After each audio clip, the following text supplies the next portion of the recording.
realidad en cuanto a empleo juvenil hay mucha precariedad. Hay muchos jóvenes sobrecualificados que están haciendo pues tareas de camareros, de cuidadores, están haciendo tareas por debajo de la cualificación que tienen. Entonces ahora mismo lo que hay que es como especificar más y flexibilizar más el mercado de trabajo. Seguimos educándonos mucho, sobre todo la universidad, la educación formal está muy orientada a los antiguos puestos de trabajo y al antiguo mercado laboral, cuando ahora hay una variedad, por ejemplo las nuevas tecnologías, todo el tema de la sostenibilidad, incluso el arte y la cultura, son pues grandes sectores que podrían generar muchísimo empleo y a día de hoy ahí vamos un paso por detrás. Los jóvenes en Canarias tienen uno de los índices tanto de precariedad laboral como de desempleo más altos de Canarias. Y además el sector joven es uno de los sectores, bueno, es el sector junto al de la mujer más afectado por la recesión económica y es el único que de verdad no ha conseguido, no solo no ha conseguido una mejoría como sí lo han hecho la gran mayoría de los demás sectores, sino que encima hay varios estudios que demuestran que estamos todavía peor que al inicio de la recesión económica.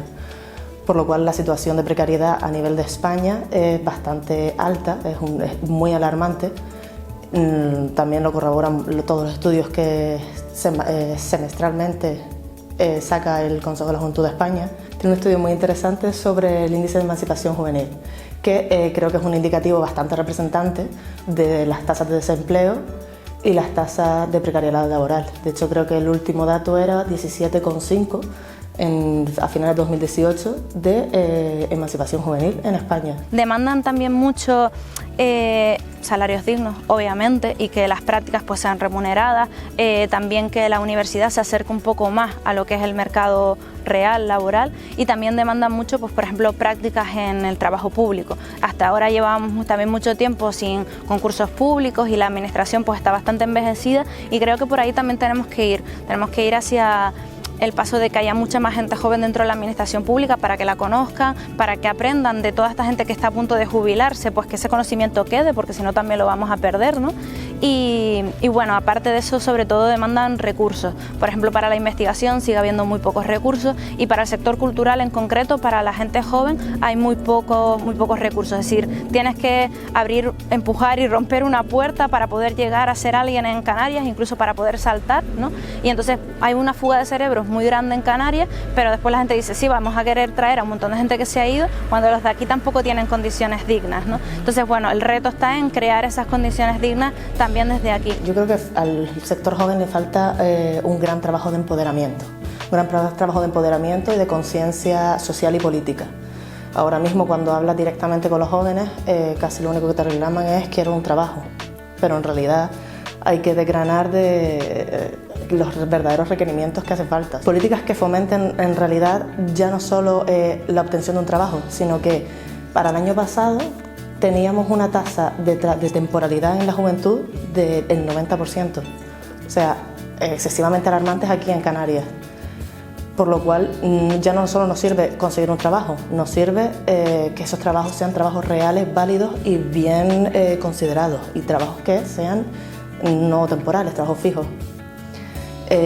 Por lo cual ese tipo de reclamas que te hacen se suelen quedar en lo más básico, pero lo cierto es que la verdadera reclamación debería ser la obtención de derechos formales sobre las condiciones y los trabajos a los que podemos y debemos acceder. Por ejemplo, el índice de sobrecualificación es muy alto, entonces ya no me vale o no debería valerle a la juventud conseguir un trabajo, sino conseguir un trabajo en el que al fin y al cabo nuestro sistema educativo nos ha formado para conseguir trabajos a los que no podemos optar al final. Ahora mismo tenemos un desempleo juvenil de prácticamente un 35%. Los últimos datos de la EPA del cuarto trimestre a final de 2019 tiene un porcentaje del 18,78% en nivel general, pero en el desempleo juvenil está en un 35%, con lo cual es una debilidad que tiene Canarias en cuanto al desempleo juvenil. En este caso, factores que inciden en esto, el principal es la escasa o muy baja formación de esos desempleados.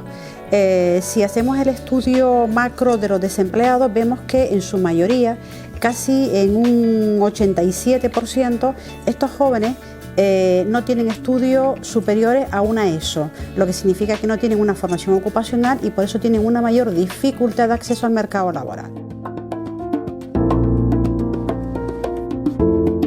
Espacio no explorado, es decir, que siempre ha estado ocupado por gente que lleva ya muchos años y en cambio la gente joven tiene toda un nuevo ADN muy juvenil, de otras formas, de muchas modalidades, de mezclas, y creo que eso es muy importante. Yo sí que creo que hay todo, nosotros hemos sacado por ejemplo ahora el Juventud y Cultura para que no sea una modalidad concreta, sino que sean en muchas, y no es un concurso al uso, yo no quiero darte un premio por tu trabajo, ¿no? Sino lo que quiero es poder después pues llevarte por todas las islas para que hagas redes, para que hagas contactos, para facilitarte el trabajo con los compañeros de la Viceconsejería de Cultura, que también están muy sensibles, y por ejemplo incluso el acceso a la cultura. Desde el Instituto de la Juventud apostamos cada año por organizar y celebrar un certamen que se denomina Arte Joven. En él los jóvenes de Castilla y León tienen la oportunidad de enviarnos obras de arte en las disciplinas que les he detallado anteriormente, y después desarrollamos un certamen de arte joven donde premiamos a esas obras ganadoras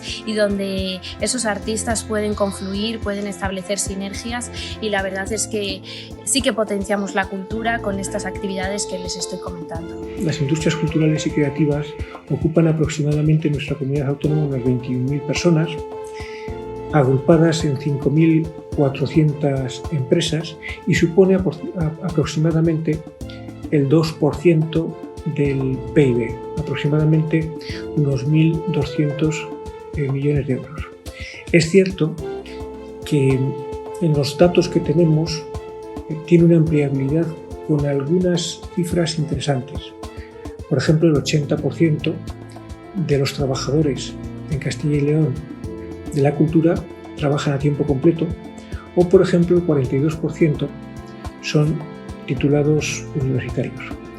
¿Qué peculiaridades tiene nuestra comunidad autónoma con respecto a la cultura? Pues os señalaría fundamentalmente dos. En primer lugar, como os decía al principio, nuestro territorio es enorme, la diversidad de comarcas, de paisajes y la diversidad también de situaciones. Tenemos que tener en cuenta que lindamos con otras 9 comunidades autónomas, ofrecen unas posibilidades muy interesantes, y también en cuanto a la localización es una gran ventaja competitiva la cercanía que tenemos con una de las grandes ciudades globales de nuestro tiempo, que es Madrid. Podemos decir que la igualdad de la que presumimos no es real, ¿no? Entonces, en este contexto nace el Festival HER, que es un festival multidisciplinar, inclusivo, que está hecho por mujeres, ¿vale? Y lo que tiene como, digamos, objetivo es, digamos, producir, fomentar, visibilizar una cultura que está hecha y producida por mujeres, y a su vez servir de laboratorio que genere referentes positivos para las nuevas generaciones. Eso nos parece fundamental, ¿no? Para impulsar un cambio de mentalidad en el cual al final pues se puedan dar otras condiciones, ¿no? Porque sabemos que tenemos naturalizado, por vivir en un sistema que se llama patriarcado, que la primera selección de todos nosotros siempre tenga que ser la masculina.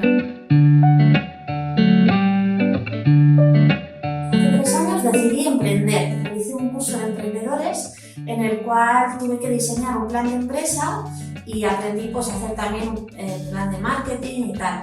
Esto fue todo tutorizado y bueno, pues te valoran la viabilidad de tu proyecto. Además te da un mapa, una especie de ruta como orientativa sobre cómo va a ser, cómo se va a desarrollar y tal. Lo cierto es que eso está muy bien para definir sobre todo lo que quieres hacer y cómo lo vas a hacer y cuánto te va a costar. Pero es verdad que luego en el día a día surgen muchas cosas y bueno, pues a veces tienes que dar pequeños giros, digamos que adaptarte a la situación.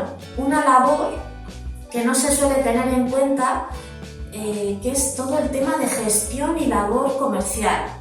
Entonces, a lo mejor tú piensas que te conocen, pero realmente la labor comercial es fundamental en todo esto. O sea, aparte de la parte bonita, que es la del desarrollo desarrollo de los contenidos y realización de los talleres, el trabajo con las personas, con los artistas, con la gente de la calle y tal, está todo lo otro, que puede ser desde presupuestos, reuniones,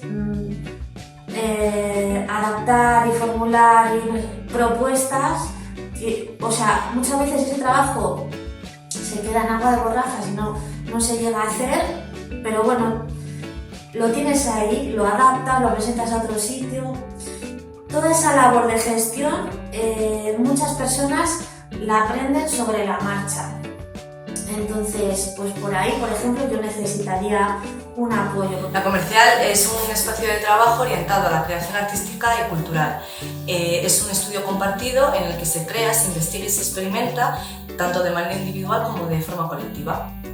El proyecto nace después de varios años viviendo y viajando en Europa, en el que vimos cómo lugares similares daban mucho dinamismo a la ciudad y al trabajo de artistas como nosotros. Entonces, una vez regresamos para acá, viendo que había bastantes iniciativas en cuanto a las artes escénicas, a la música, al circo en la ciudad, caímos en que no había nada específico de artes visuales. Entonces nos lanzamos a crear el tipo de proyecto, el tipo de espacio desde donde nos gustaría trabajar y seguir creciendo. Una de las características principales que tenemos es que estamos enmarcados en un barrio periférico de la ciudad, y eso nos permite precisamente tener un diálogo directo muy sencillo y muy honesto con los y las habitantes del barrio y con otro tipo de artistas locales. Lo que sí que nos aporta un proyecto así es visibilidad y crecimiento profesional. Al final, en nuestro día a día nos rodeamos de artistas que nos inspiran muchísimo, también de otras organizaciones, incluso instituciones, que a medio y largo plazo abren nuevas posibilidades de proyectos conjuntos. Consideramos que en nuestra formación conjunta sí que es suficiente para poder sacar adelante un proyecto así. En el día a día hemos hecho un montón de proyectos participativos. También la parte económica y burocrática la tenemos muy controlada. Todo el tema de diseño, marketing, redes sociales, parte de contacto y elaboración de nuevas propuestas. El proyecto se llama HER y nosotros tenemos un concepto dentro de nuestra filosofía que se llama converger, con H, ¿no? Porque la idea es crear sinergias con otros festivales, no solo de género, pero también abonar un terreno aquí en Canarias que sea fértil para que puedan surgir iniciativas parecidas con las que establecer sinergias, que nos parece fundamental. A raíz de la ayuda de Reactivos Culturales, que surgió en la ciudad de Murcia, en el cuartel de artillería, con el Ayuntamiento de Murcia, realicé un dossier para formar parte de este proyecto. Me concedieron la ayuda y fue el impulso que hizo que todo el proyecto fuese hacia adelante. Ya comencé a buscar equipo. Lo primero que hice fue buscar el equipo, a la persona que iba a llevar la producción ejecutiva del proyecto, y poco a poco fui completando con equipo técnico, actores. Estudié en la Escuela Superior de Arte Dramático de Murcia, me gradué en 2018 y me mudé a Madrid para continuar con mi formación y encontrar oportunidades laborales.